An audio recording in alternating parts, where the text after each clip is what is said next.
Come on. Yeah, come here. Look at this. Dude, let go of the tweezers. So cute. Look at that belly. For the past 3 years, I've been turning my basement into my own private reptile zoo, filled with lizards, snakes, tarantulas, tortoises. So grab a drink and join me as we do a full tour of my reptile basement.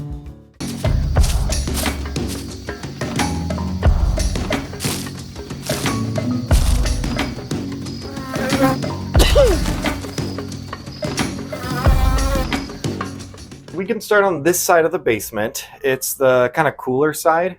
This is where I keep most of the snakes and then the frogs. There's a couple geckos and things back here. But this side of the basement typically stays between like 70 and 75 degrees. So it's kind of where I keep all the colder stuff. And then I'll show you the other room that has all the hot species in it. But who better to start off the tour than Big Blue? If you've been following my Instagram page, then Big Blue is no stranger to you. But he is a 10-foot Vietnamese blue beauty snake, and he's living in a jungle. It's an 8-foot by 4-foot by 7-foot tall grow tent, and as you can see, it's got tons of live plants in it. It's got cork tubes and hides all over the place, a 40-gallon pond with a filter in there, heat light, UVB light. He's got all the fixings, but he uses all the space too. I mean, some people think that this size enclosure is overkill, but he's a 10-foot snake. He doesn't look like it because you can only see his head, but he definitely makes use of the entire enclosure. And honestly, if it was up to me, I'd probably put him in something bigger. But I think he can smell my bucket of dead stuff. So what do you want, buddy? Should we start you off? He really likes chickens. We'll start you off with a little chick. You want that? Come on.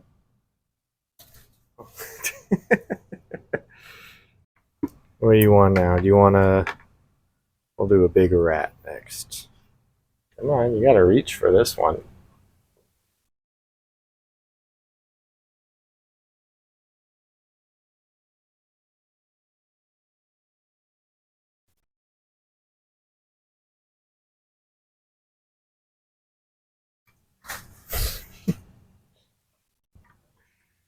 That was awesome. You want it or not?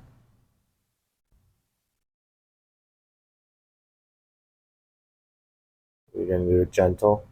Just grab it, dude. There you go. There you go.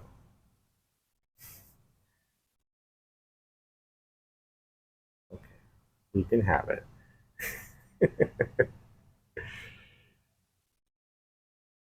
I always try to offer a little bit of everything, whether it's rats or chicks or quail, just because in the wild these snakes eat a lot of different things, especially blue. What was wrong with it? You want to try again?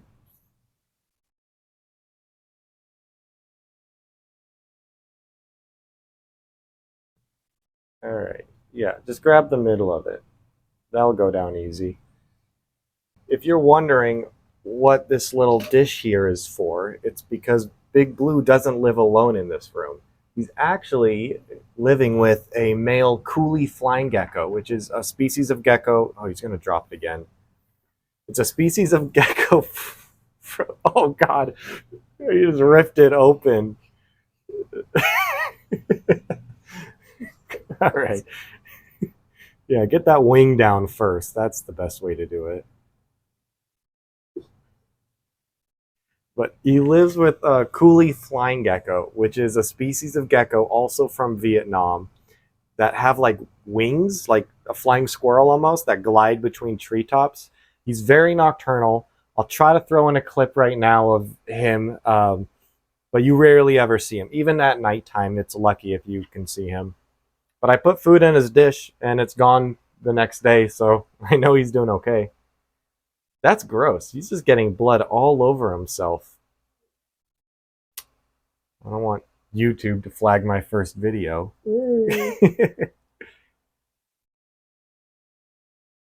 Alright, we'll just let him keep working on that and go feed some other snakes, because I have a lot more dead things in here and a lot more animals that need food. So this is Stella. She's the female blue beauty. She also lives in a grow tent. This one is 4 foot by 2 foot by 6 feet.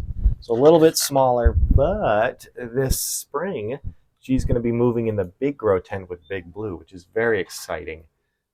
She's a little bit smaller. She's only like 6 feet, maybe a little longer than that. Let's see. What do you want, Stella? You want a chick?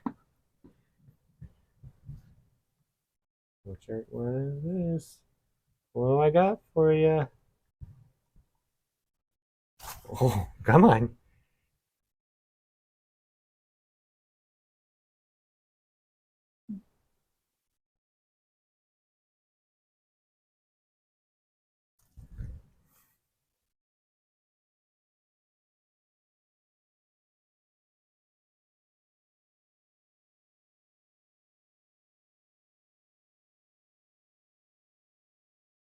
I think she's done and ready for another one. So let's give her this nice rat. Stella, you want more food?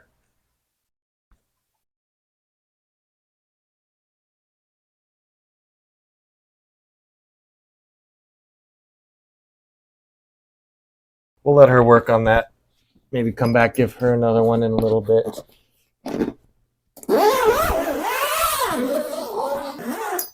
And then these tanks over here have some more snakes in them. This is a 4x2x2 that has Princess Buttercup, my female Chinese beauty snake. She's hypomelanistic. Unfortunately, she hasn't been out in quite a while. She's still kind of waking up from the winter. She has been hiding underneath the substrate barrier for a while. The male is down here. This is Wesley's enclosure. It's a 36 by 18. He is also a Chinese beauty, but he's het hypo. So he looks like a normal one, but he's carrying the genetics to be hypomelanistic.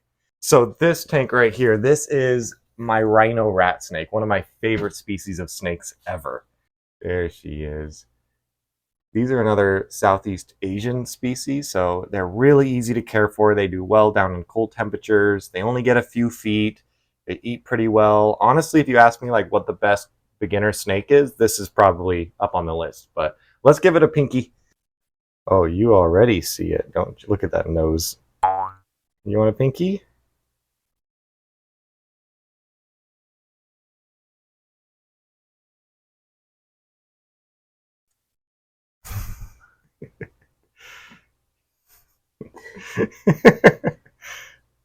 That never gets old.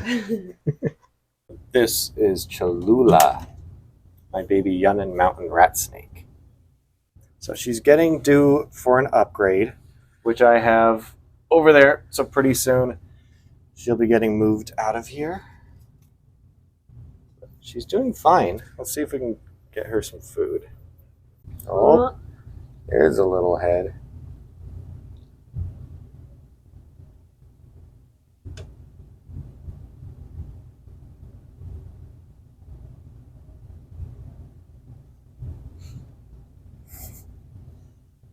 Oh, you didn't hold on.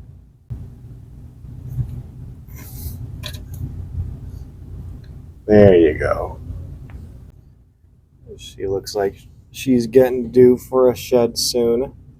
Kind of see the sheen on her back there. So this is the corner of frogs where we keep all of our dart frogs, and they're going to be hard to see. So I brought some fruit flies. We're going to feed them and try to lure them out.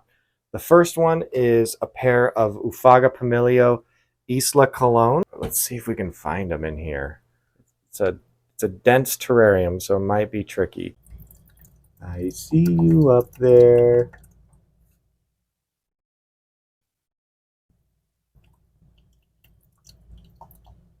Fruit flies, fruit flies. Everybody likes fruit flies. This enclosure is an 18 by 24 inch Frog & Co. enclosure.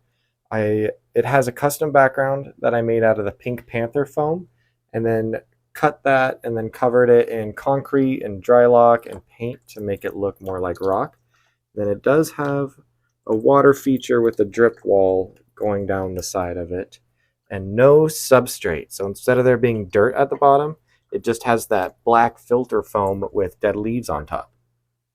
This luscious box has our pair of Ranitomea vanzellini, another pair of thumbnail dart frog. They look really pretty, but they might be another one that'd be hard to find because there's a lot of spots in here for them to hide. So let's dump in some fruit flies. See if we can't get a few to come out and eat. You see them back there?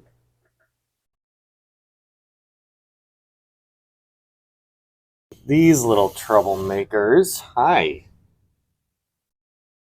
Now, I would like to go on record and say I did not name these tortoises. These tortoises are my partners, and I had no say in their names, but this is Booger Bean, and that is Mr. Pants. Don't ask me why. They are getting some Missouri tortoise chow that has rose hips on it. There you go, guys. And then they're also getting some salad. So this is collard greens with cilantro, blueberries, and red bell peppers. And I'm just going to throw it in there, and then they can graze for it.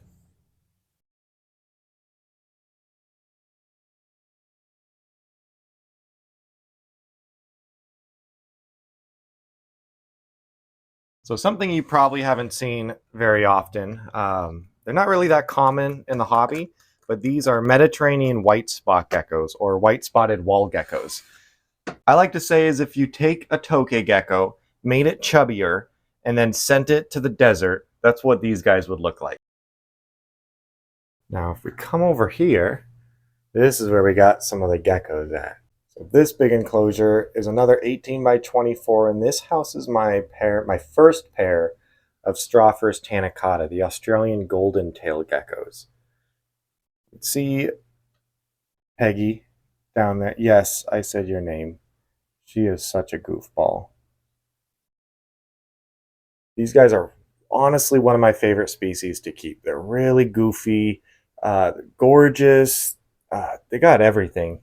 I have a couple more of them down here. So in this first one is another pair. Here's the female. She's looking pretty good. Just laid a couple eggs too and has a great body. Ooh. Show me your tail. Show me the tail. Nice. And then next to them is another just lone male. The lone wolf. Look at that tail though. That's so pretty. Here is my pair of adult keel belly lizards. Now, I'll admit, it's not the best enclosure for them. They do have an upgrade coming. It's actually going to be a pretty epic upgrade. There they are. They're just hiding down there. All right, back to bed. I actually did get babies from them this year. There's two of their babies down here. Here's one of the babies. There's one of the males. These guys are straight velociraptors, I swear. They'll just tear up whatever food you give them. So to the right of all the geckos, well, first there's the morning gecko room. And if you've been following me for a while on Instagram or TikTok, you've probably seen this room. This is a 4-foot by 5-foot by 7-foot room just for morning geckos. Which reminds me, I did find this little lady in my sink earlier. Now, if anyone's thinking, oh, morning geckos, that sounds like so much fun. They're constantly escaping. I have just as many living outside of the enclosure as I do in the enclosure, I swear. And we'll give the morning geckos their weekly dosage of fruit gloop here.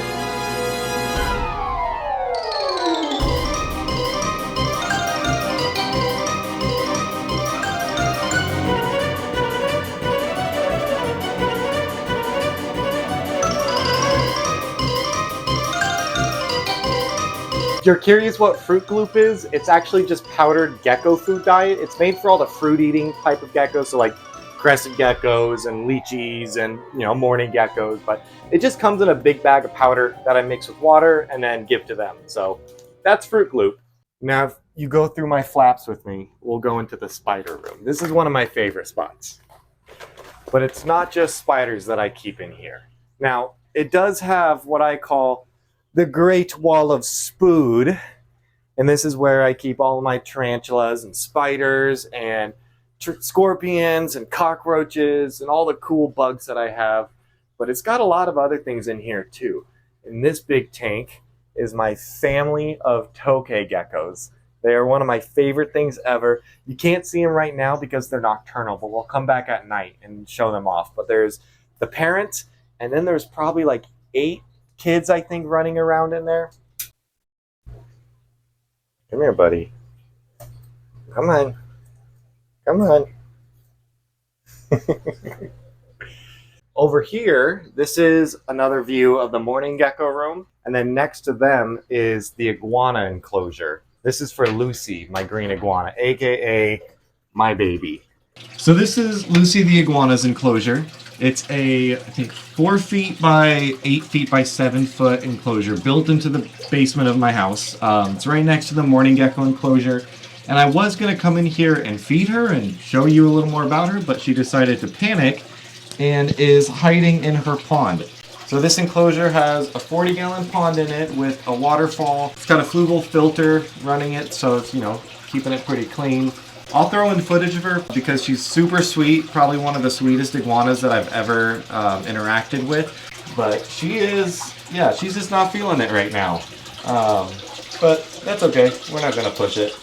Yeah, I'm gonna get out of here because it's really hot and humid.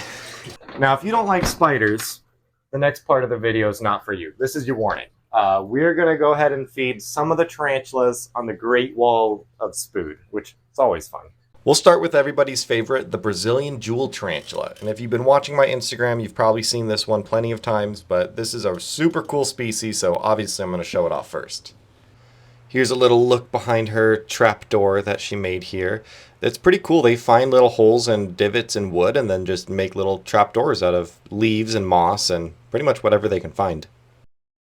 This is Carabina versicolor, the Martinique pink toe. There you go.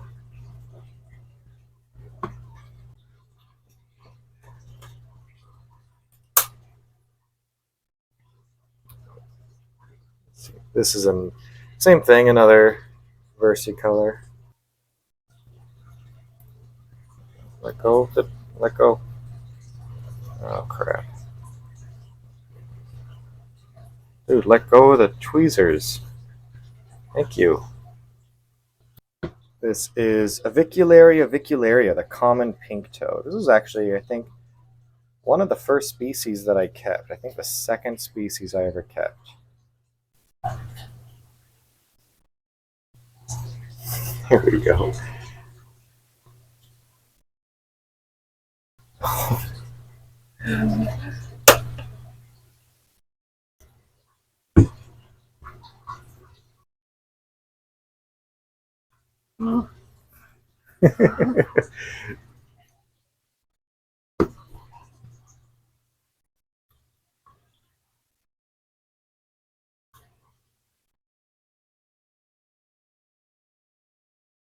This one should be fun. This is the Theraphosa apophysis, the Goliath bird eater. Okay.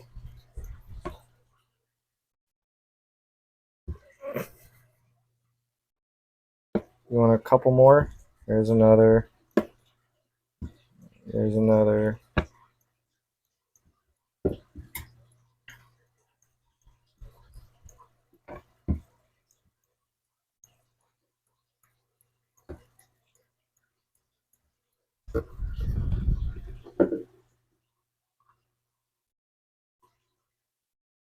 Accept my offering. She's always a crazy feeder. This is Brachypelma homorii, Mexican red knee. Whoa, that jumped right back into the container.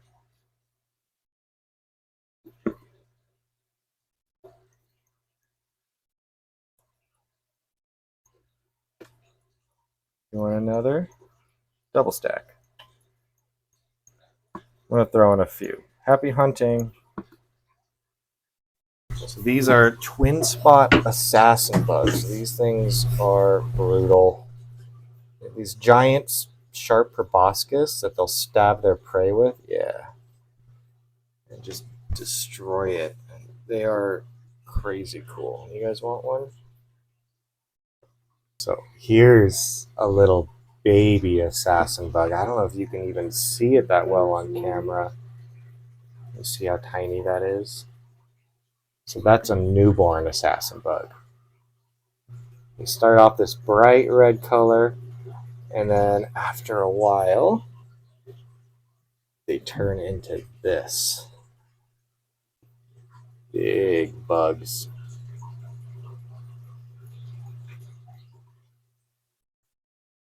Now, if you're scared of roaches, I don't blame you, but you haven't seen all of them because these guys are probably one of the cutest roaches ever to live. So this is the orange domino roach. There's normal domino roaches that are black with white spots, but the even more rare version is the orange domino roach, which these guys are so cool and so cute. Look at them run. They're super easy to care for. They just eat like decaying plant matter and fruits and veggies. They don't bite. They don't do anything, but are so cute and so fun to watch scurrying around. Never gets old. So this next snake is one of my absolute favorites. This has been one of my dream species for many years, so I'm really stoked to have it. I've had her for about 6 to 8 months, I think, and she's been doing great. But this is a little Elaphia mollendorffi, or the 100-flower rat snake. I got a pinky for her. I don't know if she's going to eat because she's about to shed. So we'll see. Do you want that, little lady? No. She's not in a feeding mood, but we can get a good look at her. Look at her. Yeah. Once she sheds, all these colors are going to be much more vibrant. What a pretty species. So these guys come from Southeast Asia, similar to most of the snakes that I keep. They live primarily in caves. They're really pretty. They take a long time to grow up, so it's going to be a while till she's an adult. But females get a good size. They're about 6 foot as adults. Males get a bit bigger.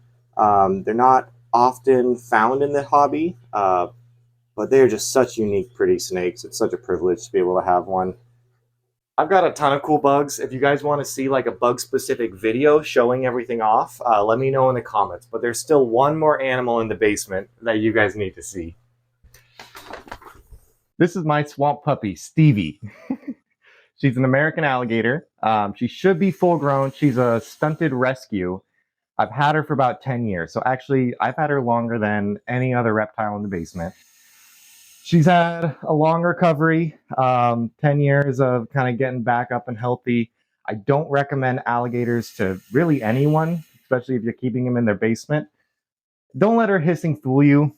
She's a pretty good swamp dog. She just doesn't like me being in her space and catching her. So I'm going to put her back on her little doggy bed. There you go, big girl. But let's give her some food because that's probably what you're waiting to see. Yeah, come here. Look at this. Got a snack for you.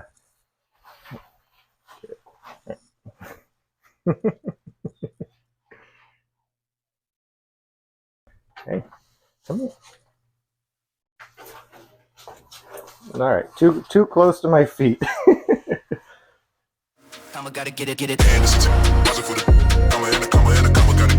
Oh, you thought there was just animals in the basement? No, we have more stuff upstairs. Come take a look. So this is one of my favorite frogs. This is Edgar Allan toad. Edgar is a Sonoran desert toad, also called a Colorado river toad. They are the only living organism that can produce DMT. So when you've heard of people licking toads, this is the species. Now we don't want to lick him. He's got other toxins in him we don't want to ingest. But he's so cute. Look at that belly. So in here are Sonoran ground snakes. They're also known as shovel-nosed snakes. And I like to say it's the same as if you took a sand boa and you put them in the US and you had them only eat crickets. Hopefully one day we'll get some breeding out of them, because I think they'd be a really fun snake to have in the hobby. Yes, you're so cute and small and harmless. Bye. Boop.